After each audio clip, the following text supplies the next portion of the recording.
आराध्या की शादी को 3 साल बीत चुके थे। जब से उसकी शादी हुई थी तब से वो कभी इस स्टेट में तो कभी किसी स्टेट में इसी तरह घूम रही थी, क्योंकि उसका हस्बैंड मोहित एक गवर्नमेंट एम्प्लॉय था। इस बार मोहित का ट्रांसफर भोपाल में हुआ था। उन्हें इस बार एक बहुत बड़ा और सुंदर विला अलॉट हुआ। इस बार आराध्या खुश थी, क्योंकि ट्रांसफर के साथ साथ इस बार मोहित का प्रमोशन भी हुआ था। कुछ महीनों पहले ही मिस्टर बख्शी का भी प्रमोशन हुआ था। मिस्टर बख्शी मोहित के बहुत अच्छे दोस्त थे और उनकी पत्नी के साथ आराध्या की खूब जमती थी, तो इसीलिए वो भी बहुत खुश थी। पहली बार गवर्नमेंट ने तुम्हारा ट्रांसफर किसी अच्छी जगह पर किया है। अच्छा, तुम्हारे ऑफिस जाने के बाद मैं थोड़ी देर के लिए मिसेस बख्शी के पास जाऊंगी।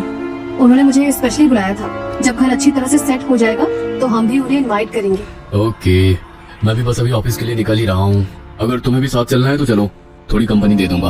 ओके, तुम रुको, मैं पर्स लेकर आती हूँ। आराध्या अंदर से अपना पर्स लेकर आई और मोहित के साथ निकल गई। मिसेस बख्शी का विला उनके विला के पास ही था। आराध्या मिसेस बख्शी के घर गई तो उन्होंने उसका बहुत अच्छा वेलकम किया। अच्छा हुआ आराध्या कि मोहित का ट्रांसफर यहाँ पर हो गया, वरना मैं तो यहाँ पर इतनी बोर हो गई थी। अच्छा, वैसे तुम्हारा विला नंबर कौन सा है? विला नंबर 17 है। एक बार घर अच्छे से सेटल हो जाए फिर आप जरूर आना। क्या बोला तुमने? मैंने कहा कि एक बार घर अच्छे से सेट हो जाए तो आप जरूर आना। नहीं नहीं, तुमने कहा कि तुम्हें विला नंबर 17 मिला है। तुम मेरे साथ कोई मजाक कर रही हो क्या? मतलब मैं कुछ समझी नहीं। तुम तो ऐसे कह रही हो जैसे तुम्हें उस विला के बारे में कुछ पता ही नहीं है। आप प्लीज इस तरह गोल मोल बातें मत घुमाओ। जो भी बात है प्लीज बता दो ना।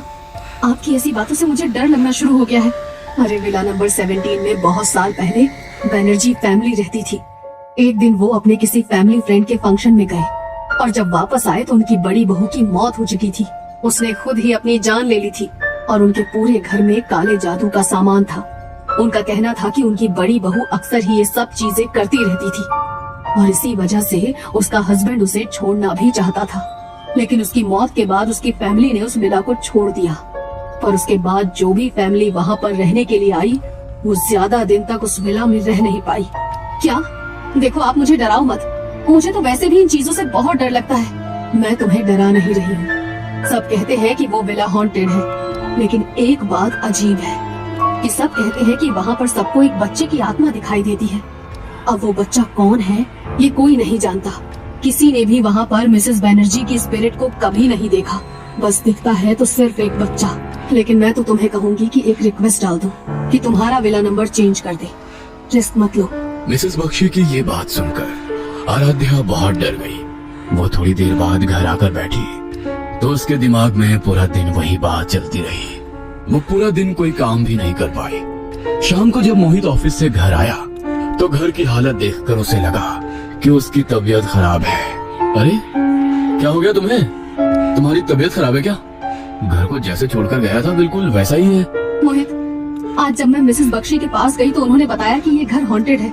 जो भी फैमिली यहाँ पर रहने आई उन्हें यहाँ पर किसी बच्चे की स्पिरिट दिखाई देती है और एक लेडी ने अपनी जान भी ले ली थी इस विला में।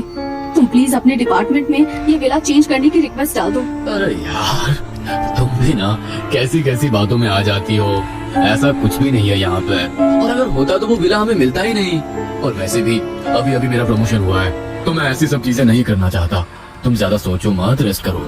आज मैं खाना भी बाहर से ही ऑर्डर कर लेता हूँ। मोहित ने खाना ऑर्डर किया और उन दोनों ने खाना खाया। पहली रात तो उस घर में बहुत अच्छे से बीत गई, लेकिन असली खेल तो उसकी अगली रात से होना शुरू हुआ। शाम का टाइम था, लगभग 6:30 बज रहे होंगे। मोहित ने कहा था कि वो आज लेट आएगा, उसे अपने दोस्तों के साथ कहीं जाना था। तो आराध्या ने सोचा कि जब तक मोहित घर आएगा तब तक मैं डिनर बनाकर तैयार कर लेती हूँ। वो किचन में खाना बना रही थी।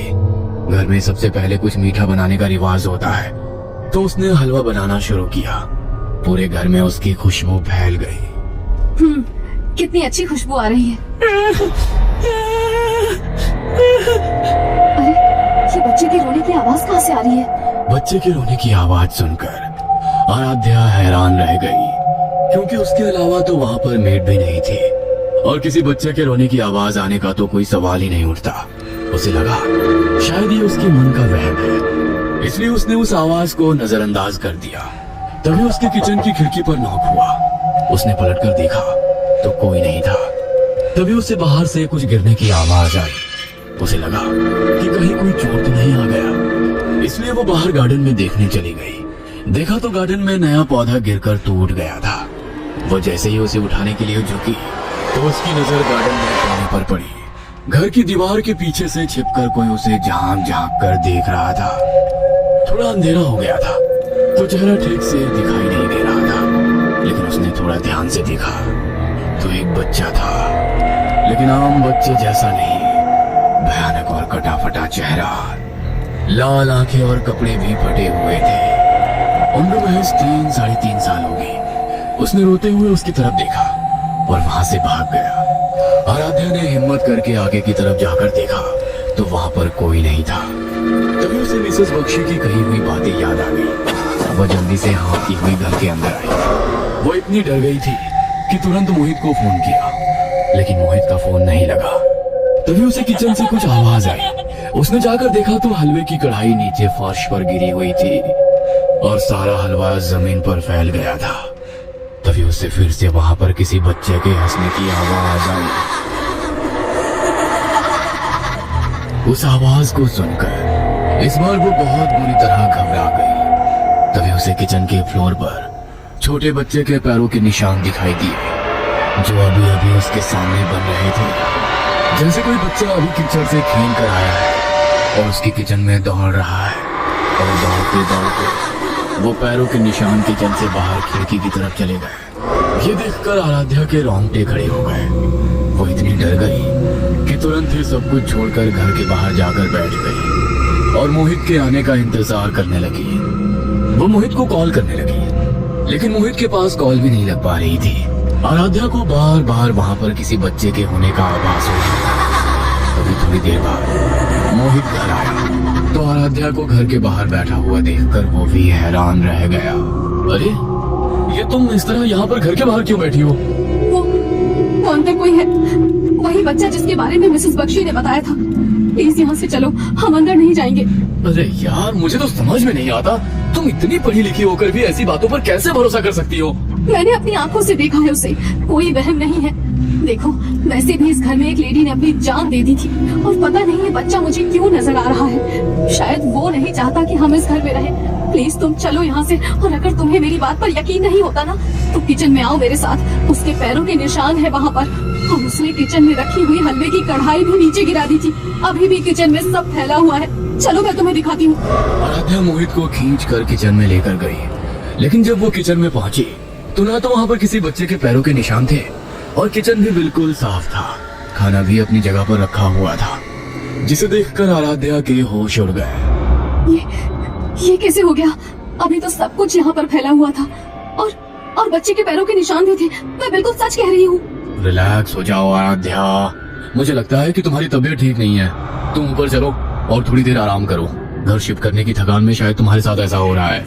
मोहित आराध्या को ऊपर कमरे में ले गया और वहीं पर खाना भी ले आया। वो दोनों बैठकर खाना खा रहे थे। तभी खाना खाते खाते अचानक आराध्या को उल्टी जैसा मन हो गया। वह जल्दी से भागकर वॉशरूम में गई और उसे वॉमिट होनी शुरू हो गई। तभी आराध्या ने देखा कि उसके मुंह से खून गिर रहा है और उसके मुंह से खून की उल्टियां हो रही है।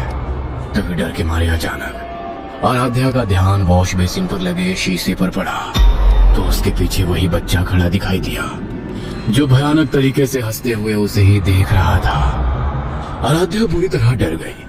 वो शीशे में देख रही थी कि वह बच्चा उसी की ओर बढ़ रहा है। वो जोर जोर से चीखने लगी और डर के मारे उसने शीशे पर वहां रखी शैम्पू की बोतल गिराई और वो शीशा टूटकर चकनाचूर हो गया। उसके चिल्लाने और शीशा टूटने की तेज आवाज सुनकर मोहित जल्दी से वहां पर आया तो देखा कि बाथरूम के फर्श पर कांच बिखरा हुआ है और आराध्या जोर जोर से चिल्ला रही है। वो उसे पकड़कर जल्दी से बाहर लेकर आया और बेड पर लिटा दिया। वो बच्चा वहीं पर था मोहित, मैंने देखा उसे। Please stop it. पता नहीं ये मिसेस बख्शी ने तुम्हें कौन सी कहानी पढ़ा दी। अच्छा होता जो तुम उनसे मिलने ही नहीं चाहती।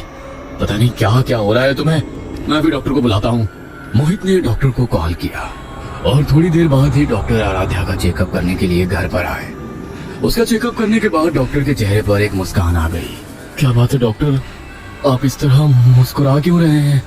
मुस्कुराने की बात तो है ही, अरे आपकी वाइफ प्रेग्नेंट है और बहुत ही जल्दी आपके घर में खुशियां आने वाली है। क्या? ओ माय गॉड, ये तो आपने मुझे मेरी लाइफ की सबसे बड़ी गुड न्यूज सुना दी। लेकिन क्या इसी की वजह से आराध्या को बार बार ऐसे भ्रम हो रहे थे? हाँ, प्रेगनेंसी के टाइम पर कभी कभी ऐसा हो जाता है, लेकिन आप चिंता मत करो, मैंने कुछ मेडिसिन लिख दी है। आपकी वाइफ को टाइम पर देते रहना, तो उनको स्ट्रेस नहीं होगी और ऐसे ख्याल भी नहीं आएंगे। डॉक्टर की ये बात सुनकर वो दोनों ही बहुत खुश हुए। शादी के 3 साल बाद आज उन्हें ये इतनी बड़ी खुशी मिली थी, लेकिन वो नहीं जानते थे कि उनकी ये खुशी ज्यादा समय तक नहीं रहेगी। उस रात आराध्या दवाई खाकर सो गई, लेकिन सोते हुए उसके कानों में एक अजीब सी आवाज पड़ी, जैसे कोई उसके कान में लगातार बड़ी ही तेजी से कुछ फुसफुसा रहा हो। वो आवाज इतनी बढ़ गई कि अचानक आराध्या की नींद टूट गई। उसने सामने देखा तो कोई नहीं था, लेकिन तभी उसे कमरे में रखी अलमारी की तरफ से कुछ खटखट की आवाज आई, जैसे तो कोई लगातार अलमारी पर ठक ठक की आवाज कर रहा हो। उसने हिम्मत करके अलमारी की तरफ मुड़कर देखा तो उसके होश उड़ गए। वही बच्चा अलमारी के ऊपर बैठा हुआ अपने पैरों को हिलाता हुआ बार बार अलमारी पर मार रहा था, जिसकी आवाज पूरे कमरे में गूंज रही थी। उसे देखकर आराध्या का पूरा शरीर डर से कांप गया। तभी अलमारी पर बैठा हुआ वो बच्चा आराध्या को देखकर हंसने लगा। वो वहां से बैठा हुआ सीधा अलमारी से नीचे कूद गया और अपने शरीर को उल्टा मोड़कर हाथ पैरों के बल चलता हुआ आराध्या की तरफ बढ़ने लगा। तभी डर के मारे आराध्या जोर से चिल्लाई तो मोहित की नींद खुल गई और वो बच्चा फिर से कहीं गायब हो गया। क्या हुआ Aradhya? Are you all right? वो बच्चा। प्लीज स्टॉप इट यार, कोई बच्चा नहीं है यहाँ पर। आराम से सो जाओ, मुझे भी सुबह ऑफिस जाना है, तो प्लीज मेरी नींद मत खराब करो।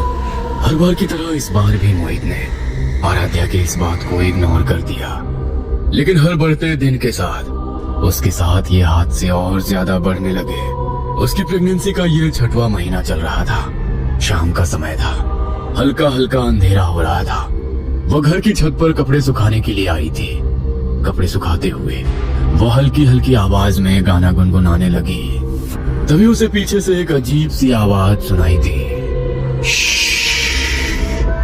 ये कैसी आवाज है? उसने पीछे मुड़कर देखा तो वही बच्चा उसकी ओर आ रहा था, लेकिन इस बार वो बहुत गुस्से में था, जैसे उसके साथ कुछ बहुत गलत हुआ हो और वो इसका बदला लेना चाहता हो। आराध्या को देखकर वो उसकी तरफ बड़ी तेजी से आने लगा। डर के मारे आराध्या सीढ़ियों की तरफ भागी और उसका पैर मुड़ गया। वो सीढ़ियों से गिरते गिरते सीधा नीचे जाकर गिरी। गिरते ही वो वहीं पर बेहोश हो गई। थोड़ी देर बाद मोहित घर आया तो आराध्या को जमीन पर बेहोशी की हालत में देखा। उसके सर से खून निकल रहा था। उसकी ऐसी हालत देखकर वो बहुत डर गया। वो तुरंत ही आराध्या को हॉस्पिटल लेकर गया। डॉक्टर, मेरी वाइफ और मेरा बच्चा ठीक तो है ना? देखिए, हमने कोशिश करके आपकी वाइफ को तो बचा लिया, लेकिन आपके बच्चे को नहीं बचा पाए। और क्या डॉक्टर? गिरने की वजह से उनका मिसकैरेज हुआ और उसकी वजह से बहुत ज्यादा कॉम्प्लिकेशंस हो गई है। मुझे कहते हुए बहुत बुरा लग रहा है, लेकिन अब आपकी वाइफ दोबारा कभी मां नहीं बन पाएंगी। डॉक्टर की ये बात सुनकर मोहित अंदर तक हिल गया और जब ये बात आराध्या को पता चली तो मानो वो तो जैसे पागल ही हो गई। एक तो पहले ही उसके मन में उसके बच्चे के खो जाने का दुख था, ऊपर से ये दुख और कि अब वो फिर कभी मां नहीं बन पाएगी। इस बात ने जैसे उसे अंदर से पूरी तरह खत्म कर दिया। उसने खाना पीना भी छोड़ दिया। दिन में कभी खाया तो खाया, वरना 2-2 दिन तक भूखी रहती। मोहित से उसकी ऐसी हालत देखी नहीं जा रही थी, इसलिए उसने डिसाइड किया कि वो गवर्नमेंट द्वारा दिया हुआ वो विला छोड़कर कहीं और रहेगा। जब से हम इस घर में आए हैं तब से कुछ भी ठीक नहीं हो रहा है, और यहाँ पर आने के बाद तुम्हारी जो हालत हो गई है मुझसे देखी नहीं जा रही। इसलिए मैंने डिसाइड किया है कि हम ये घर छोड़ देंगे। जब से आराध्या का मिसकैरेज हुआ था तब से आराध्या को वो बच्चा घर में कहीं नजर नहीं आया था, लेकिन जब मोहित ने घर को छोड़ने की बात कही तो अचानक वो बच्चा अलमारी के पीछे छिपकर आराध्या की तरफ झांकने लगा। आराध्या को महसूस हुआ कि कोई उसे अलमारी के पीछे से झांक झांक कर देख रहा है। तो उसने उस ओर देखा तो उस बच्चे की आंखों में आंसू थे, जैसे वो नहीं चाहता था कि आराध्या उस घर को छोड़कर जाए। नहीं मोहित, मैं इस घर को छोड़कर नहीं जाऊंगी। लाइफ में प्रॉब्लम्स का सामना तो करना ही पड़ता है। तुम चिंता मत करो, मैं पहले से ठीक हूँ और धीरे धीरे और ठीक हो जाऊंगी। आराध्या की ये बात सुनकर उस बच्चे के चेहरे पर भी मुस्कान आ गई। आराध्या ने उसकी ओर देखा तो चेहरे पर आंसुओं के सूखे हुए निशान थे और एक मुस्कुराहट थी। आराध्या के मन में अब सवाल उठने लगे कि आखिर जब इस घर में मौत उस लेडी की हुई तो उसे वो बच्चा क्यों दिखाई दे रहा है और वो बच्चा कौन है। अब आराध्या उसकी कहानी जानना चाहती थी। अगले दिन मोहित ऑफिस गया तो शाम के समय आराध्या गार्डन में नए पौधे लगा रही थी।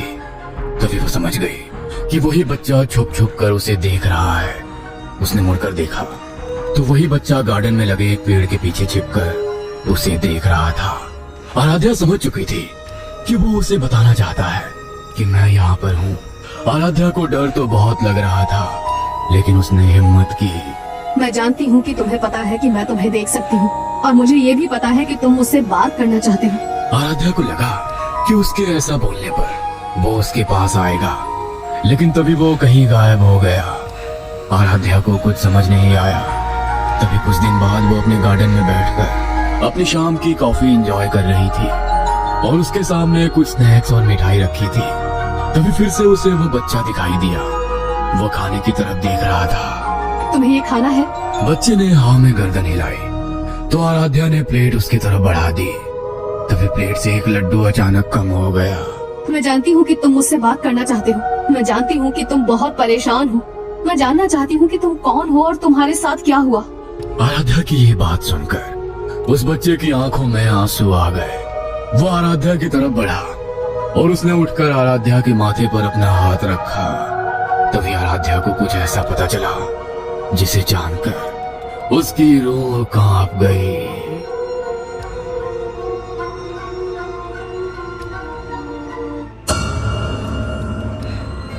ये कहानी आपको अच्छी लगी हो तो हमें सब्सक्राइब करें, हमारा इंस्टाग्राम और फेसबुक पेज जरूर फॉलो करें। और हाँ दोस्तों, सब्सक्राइब करना भूलना मत।